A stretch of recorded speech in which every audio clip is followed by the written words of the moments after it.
If you think this tub of powder is the only way to build muscle or lose weight, you are being lied to. In fact, if you are an average person eating a standard diet, every scoop you take might literally be flushing money down the toilet. The supplement industry is a multi billion dollar machine built on convincing you that you are deficient. But as a physician, I look at the physiology, not the marketing.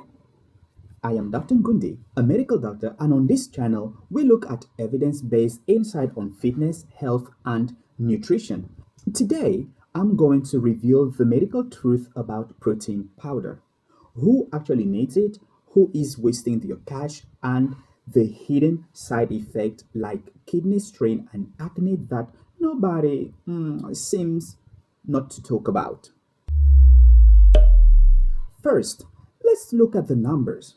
The supplement industry wants you to believe you need massive amount of protein to survive. That is simply false.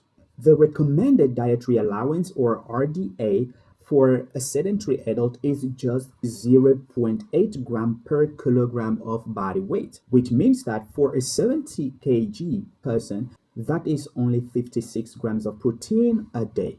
The fact is that you can get that from two chicken breasts.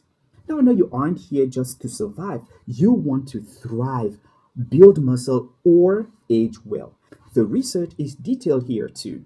A major meta analysis of 49 studies published in a British Journal of Sport Medicine showed that for resistance training, a benefit of protein plateau at around 1.6 grams per kilogram of body weight. This is crucial.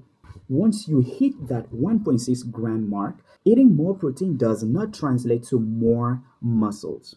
Your body has a limit on how much muscle protein synthesis it can trigger. Any excess protein beyond that limit isn't turned into super muscle. It is oxidized for energy or stored as fat. And the nitrogen byproduct is excreted by your kidneys. If you're already eating eggs for breakfast, turkey or chicken sandwich for lunch, and fish for dinner, you are likely already hitting that 1.6 gram sweet spot. Adding a shake on top of that isn't making you stronger, it's just making your urine expensive. Some people out there may say, but Dr. Ngundi, what about the anabolic window? Don't I need a chunk of shake within 30 minutes of my workout or lose all my gains? This is one of the most persistent myths in fitness.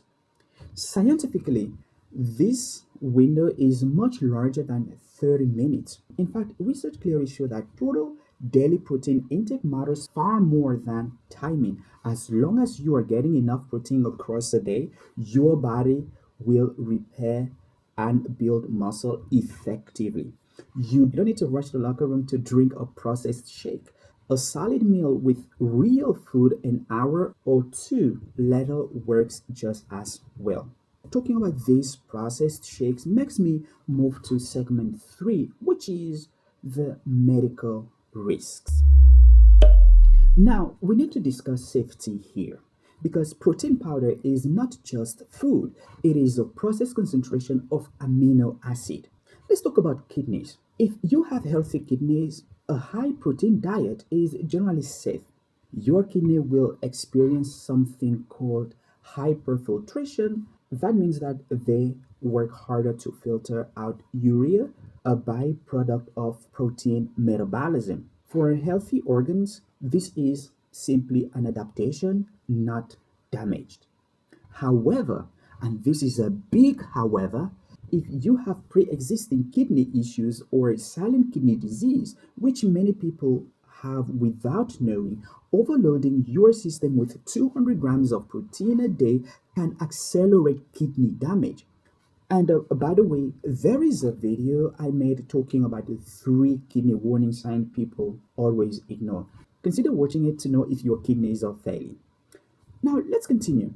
As a doctor, I recommend that if you plan to go on a very high protein diet, you should know your kidneys numbers first.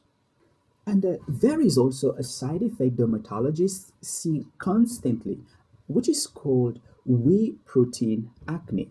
Whey protein increases the production of a hormone called IGF-1 or insulin like growth factor 1.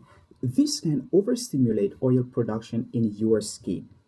I have seen people clear up several acne simply by switching from whey protein to real food or plant based alternative. And let's not forget the gut. Many cheap powders are full of artificial sweeteners, gums, and lactose concentrate that can cause severe bloating and gas. If your health supplement is making you feel sick, it is not healthy and you should discontinue its use. Now, the real question is who actually needs it? Am I saying you should never buy protein powders? Absolutely not. It is a tool, and like any tool, it is useful in specific situations. Here is a medical checklist. You should consider protein powder if number one, you are aging. Because as we get older, we face sarcopenia, which is loss of muscle. At the same time, our appetite often decreases.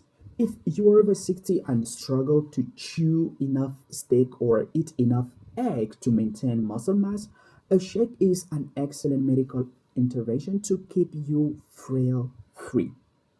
Number two, you are plant based. It can be harder to hit that 1.6 gram per kilogram target solely with beans and lentils without consuming massive calories. A high quality pea or rice protein blend can bridge that gap efficiently. Number three, convenience. If the choice is between skipping meal or having a shake, take the shake. It is better than nothing.